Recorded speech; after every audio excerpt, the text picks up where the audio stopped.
For an infrastructure Prime Minister, Tony Abbott's efforts have been pathetic. They're not my words. They're the words of the business commentator Alan Kohler in a piece writing immediately after this year's budget. In another piece he said this: "The detail of the budget papers show a real decline in spending in the infrastructure and regional development portfolio of 11.2% between 2014-15 and 2018-19. This budget has blown the lid on Tony Abbott's big infrastructure con. After more than 18 months of broken promises, dodgy process and the magical infrastructure re-announcement tour, the figures are in. Infrastructure funding in this budget has been cut by $2 billion over this year and next, funding to decline by that 11.2% over the forwards. Let's have a look at the real impact here. In Victoria, $812 million cut. Queensland, $613 million cut. South Australia cut by $318 million. Tasmania cut by $31 million. ACT cut by $12 million. Big, iconic projects cut.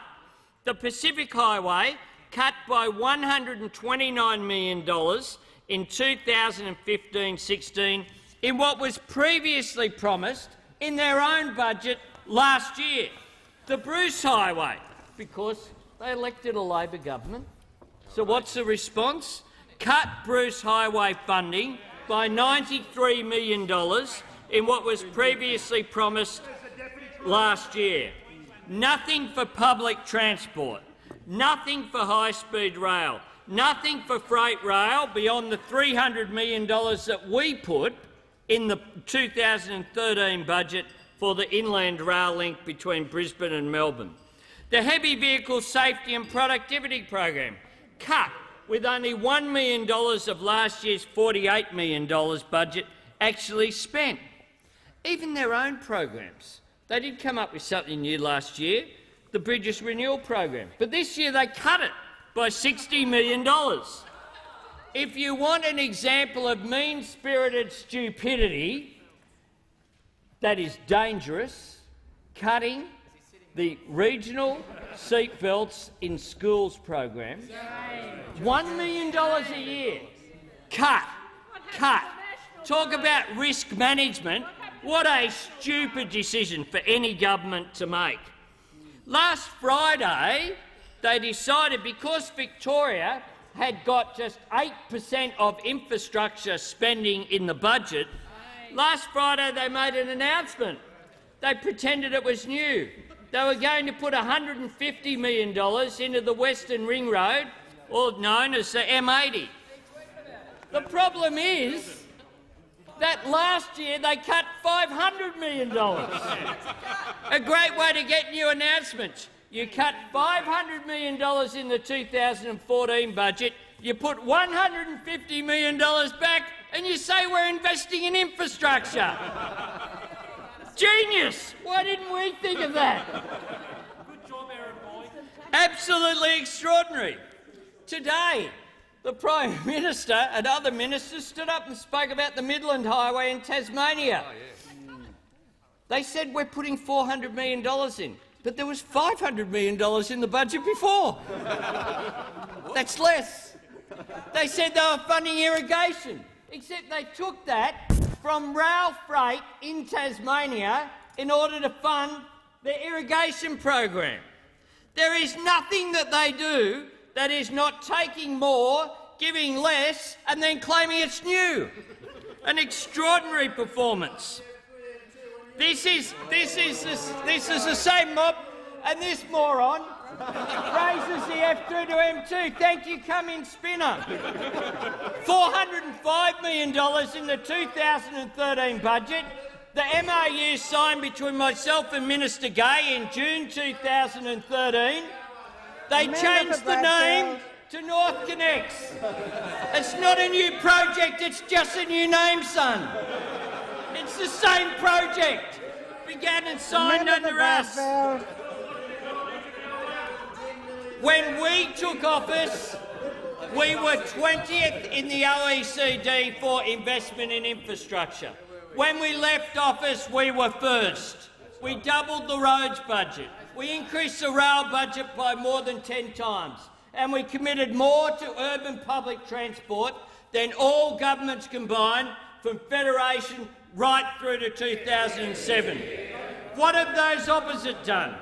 What those opposite have done, in spite of the fact that Infrastructure Australia under them actually produced something at last, they produced something speaking about urban congestion and the costs to the national economy of not dealing with urban congestion. And yet what did we see from the government?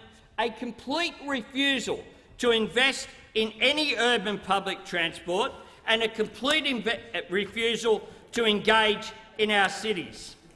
We actually embarrassed them into producing the State of Australian Cities report for 2014 because it had been produced in 2011, 2012, 2013. It had been downloaded. He knows what's coming. It had been downloaded 3 million times. So they put out a tender, tender, we found that on the website, said it was going to be published just in time for Christmas, for the stockings, 15th of December. It was printed. I've seen a cover of it. And yet what happened in Senate estimates? What happened? You don't think we've got it? It's all about the timing, sunshine.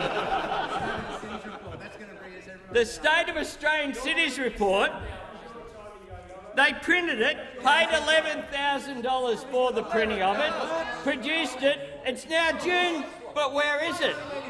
At Senate estimates, the Secretary of his department, said that it was collecting dust, and the minister has advised them not to release it.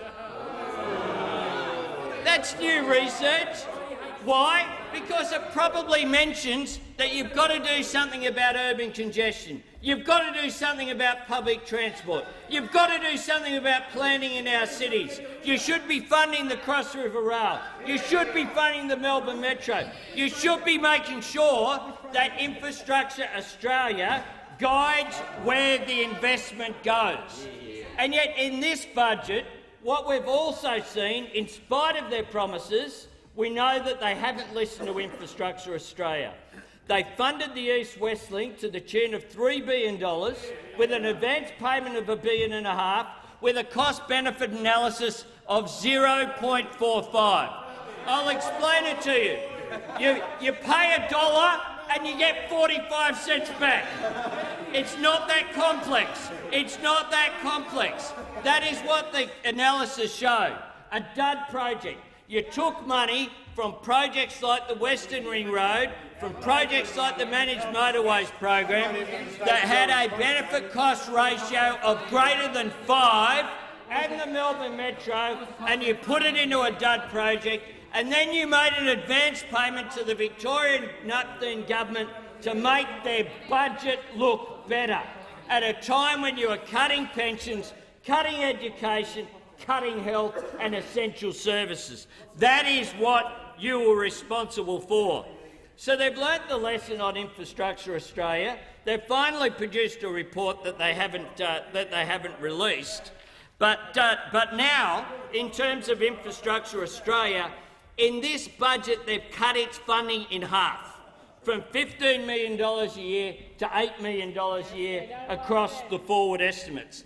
That's why the proposal announced by the Leader of the Opposition in the budget reply to restore Infrastructure Australia to the centre of government, to fund projects in the Infrastructure Australia priority list, like the former Treasurer did, like the former Labor government did, look at where it's going to produce the best investment, and that is what should be directed. And we even promised to consult with the opposition on Infrastructure Australia appointments. This nation needs a government that not only talks about infrastructure, that actually builds infrastructure, that builds roads, that builds rail lines, not that just re-announces old projects and pretend it's doing something while it's actually cutting funding.